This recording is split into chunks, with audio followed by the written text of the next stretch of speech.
Okay. Am I in the shot? No, you're not. Okay. All right, all good to go? All right, yep. All right. Again, thank you so much for taking the time out. Just to start off with it, it's not the first opening night, but it is an opening night. Nervous a little, excited? I've done it so many times. It's not. There's just not really nervousness. Just time constraints of getting to the place, setting up. But it's exciting though. Every night, it's always. I thought I was going to be sick of seeing this movie over and over again. I've watched this movie so many damn times, but with the crowd, the energy from the crowd every night just makes it feel. It just makes it go by fast, and it just feels like. It feels like I'm an audience member watching my own movie all the time. So. Well, it's kind of like Rocky Horror, especially when you get into the crowd montage, people being there, especially with that shoutcasting and such. I've always wanted to do that. I always wanted to have a cult film that people would cheer and laugh at, and surprisingly, this is really going. Are you hoping for some shoutcasting to happen with this guy? I mean, not tonight, but eventually in the future. Shoutcast when they yell at the things like you say Columbia, where do you get your weed, or like Rocky Horror, stuff like that. Like response things to the dialogue. I think over time it could be like that. I think over time there could be like they start to develop, just like with Rocky Horror, they start to develop, like a set of things that you're supposed to say and do, props to bring, and I hope it becomes like The Room. Almost like a ritual in a way. Yeah. Yeah, like The Room, exactly. Something with the spoons, they throw them at the screen and everything like that. No, it's amazing. I know someone that knows apparently like all the shoutcast bits for Rocky Horror, and there's like one every 5 seconds. Oh, they're called shoutcast. I've heard them call it shoutcast, where it's basically shoutcasting. But I mean, I've heard it called a lot of things. Yeah. But okay, and I asked actually Kevin this question, but it's a good point. He told me that around 2006 was where he first heard the idea from you. But where would you say, from the idea that came to your head to the moment now, how much time it's taken to make the movie? Yeah, I mean, 2006, it was just an idea at that point. From that idea, since then. So it's been a long time. I mean, if you really count, since it went into production, since everything really began, it was the very beginning of 2012, but there was so much work all the years before, writing the script, and 2011, I think we spent the entire year just doing storyboards and stuff like that. So, how many markers did you go through for that? Well, we had a lot of, we used every kind of storyboard method that you could use, and one of the main things we did was actually Photoshopped images. So, yes. Sorry. Were you guys? Yes. Going, yeah. Sorry. It's all right. A lot of post on that, right, Ken? There's a lot of way to do storyboards, and we had traditional ones that were drawn by somebody named Gabe Crate, who was much more talented at drawing than us. But then we also did Photoshop things. Like a lot of times it's the nerd, and it's just like we have a medium close-up or whatever. We just use the same image over and over again. Yeah. That was quicker than just drawing it a bunch of times. But when they were basic camera angles and stuff, so we even animated a full-length animatic.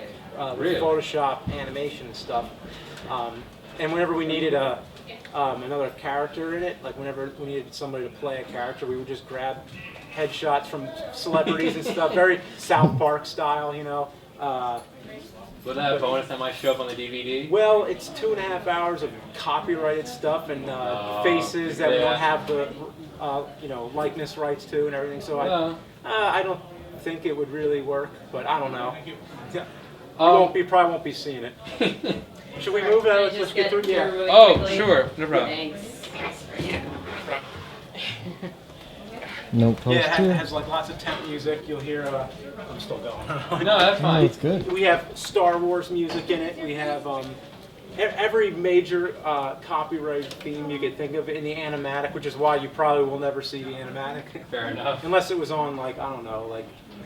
It obviously gets uploaded to BitTorrent at some point. Yeah, I mean, it couldn't even go on YouTube because it would. Yeah, it would be there for me. It would get content ID'd so quick. There's no way to. So, unfortunately, you won't get to see that. But you know what? The movie's way better than the animatic. Yeah, exactly. So. Actually, on that point, when you first, you spent a good number of years doing a screenwrite, and you finally think it's ready, it's finished, and you shoot some of the B tests and you put it up on Indiegogo, and then you wait. So, what was that feeling like beforehand? And then after, when it's the explosion of money you got? Oh yeah, it was scary. It was frightening. I was like, oh my god, well now I have to make the movie. So it's like, okay, you know. You can't just leave with the money. It's like, sorry, I got to change my mind. Yeah. All right. With the movie itself, was there really ever a challenge, or you know, you mentioned a few videos like the post production, the stuff that you never thought people could do, like with the fencing, for instance. With like the fencing, for instance, you mentioned that that you never even knew like people were in the front of the fence, they're all screaming, and you have someone that puts in the fence right in the background. Yeah. What was the things besides that you never anticipated as a challenge, but really came up as something you could overcome? Everything, really. One of the hardest things was working with so many people, which was, I'm used to working with small numbers, so this was a very different thing when you have 50 people on set that are all taking direction from you and everything. It's very hard to work with a lot of people. You got to stay on the same page, and a lot of times things would get miscommunicated with more people. It gets harder to manage. But it was a great experience. It was real filmmaking school, like real hands-on filmmaking. You know, a lot of lessons learned. Actually, yeah. With that, you're director of first feature film. I know you've done a number of films yourself, but they've always had some sort of like, what if something might throw into, like, oh, it's going online, oh, it's maybe a student film. But this is the first one you can say definitely made it with like you said, 50+ crew, went to feature film. Being a director of that kind of thing, of the magnitude for the first time, was that intimidating?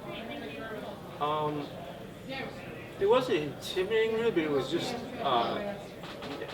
complicated. It was just very, very complicated to do and very time consuming.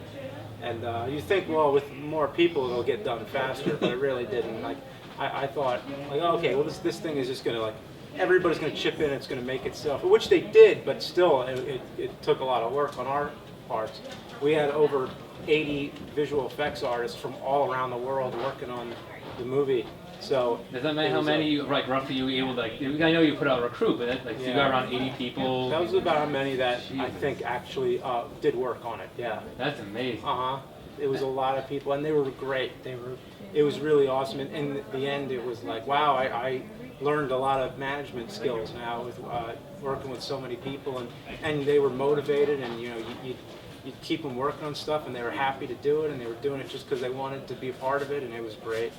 On the visual effects, one of the questions I was really curious about that, I know from the get-go, even before you had mentioned it, I knew one of the big things you want to push for is more practical effects, more, I've heard someone call it once Ed Wood effects, but was that ever like an issue with the people, or was that really a challenge? Like, because I know a lot of times actors or directors will go to CG because it's easier. So were there any challenges of sticking with practical effects? Practical effects was harder than I ever thought. It was hard because you think, like, oh, okay, you put they just get a plane, you put it on a string, and that's it. But it's actually really hard to every practical effect shot that we had was a new brain teaser, a new challenge, because you're dealing with very physical problems. It's still a lot of work to do CG, but it's hours and hours spending sitting at the computer, and practical is just actually just being there and hands-on. But we wanted it to be practical because it's just more charming. I think nowadays, because everything's CG, I get kind of numb to it. I just feel like every time you see CG, it's like, well, that looks amazing, but everything looks amazing now, and it's like, budgets that are $200 million, and with our movie, I want it to be like, the effects to be refreshing, like, oh, I get how they did that, that's kind of cool. I think when you do that, then it lets them kind of see into the filmmaking process, and that makes it more fun, I think, for the audience. So again, you go through the visual effects, again, the challenging there with practical, working with 50+ people, director of a giant feature film. Do you still want to be a director after this, or has it turned you off completely? Oh no, it's just maybe just made me reevaluate how I do it, like how I should stick more, because I have a lot of efficient ways to make movies. I've always done it with small numbers, like I said, small people, small numbers of people, and I kind of want the next one to be a little smaller, actually, to be a little quick. I don't want to spend 8 years on the next movie, so maybe not writing such a huge spectacle. I don't know yet, but I have like 6 different ideas for features that I've narrowed down to it's hard. It's going to be hard to pick the next one, but there's just so many I want to do. I mean, people actually are probably wondering on that idea is that if they're going to be a sequel for the movie, if they already talked about that, or it's something more original. Right now, I'm saying no, but that's like asking if you're going to have a second child right after you had one. So, you know, I'm not going to completely close the door on it, but right now I'm going to say no. Although I do know what would happen in the sequel. Maybe I won't say it just because in case I actually do end up making it. You don't want someone to beat you to the punch? Yeah, I mean, there is an idea there. Like there is possibilities for it, but I don't want to spend 8 years again doing it. So, yeah. A random question I want to know about the film. How many nerd shirts did you go through? Oh, how many were lost to theft? Yeah, so many things happened in nerd shirts. There weren't as many as you'd think. I think there were only 3 that we went through. Oh, well, that's a pretty good because number. we would wash them. We would always be. We had a costume designer on set, Lane McGovern, who was awesome, and would always be bringing new clothes in each day. So I think we only went through 3. But yeah, the stuff that happened, you wouldn't even know. Like one time we had to cut one of the shirts to fit a cable through it because I had a harness underneath it. They pulled me up out of a chair, and so we had to cut holes in the back of the shirt for the cables. And then of course in post we had to remove the cables. Just like anything was a pain in the ass. Well, how was flying for the first time with a harness? It was fun, yeah, and they tried 2 harnesses on me, and one of them I remember was Richard Dreyfuss wore the same harness. And, cool. In the movie Poseidon. The book happens to be right there. Wow. Well, I'm sure the sales are going to skyrocket now after that. I have to find the scene, like when is he on a harness? And I know you're going to look through the movie like yeah. I guess just to wrap it up, what would be a scene you want to choose? You pick one scene that you're either really hoping to see people's reactions or you love how they react to it.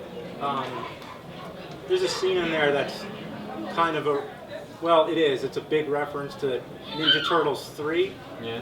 And it gets a huge reaction every night. I'm always like, well, first I was almost thinking of cutting it. I was like, oh boy, like what if they don't get it? Like if nobody gets the joke, then it's not going to be funny. It's just going to be weird and out of place. But it might be one of the biggest laughs in the whole movie. So I'm always happy to see that everybody gets all the in jokes. All right. Well, again, the premiere's tonight. I know you got the show already working on the DVD to some extent. New York City premiere. New York City, That's sorry, right. New York City premiere. This is, I think, the 7th premiere. I guess. I mean, L.A. and the 3 or 4 wait, more. there were 6 last night actually. Okay. So that would be.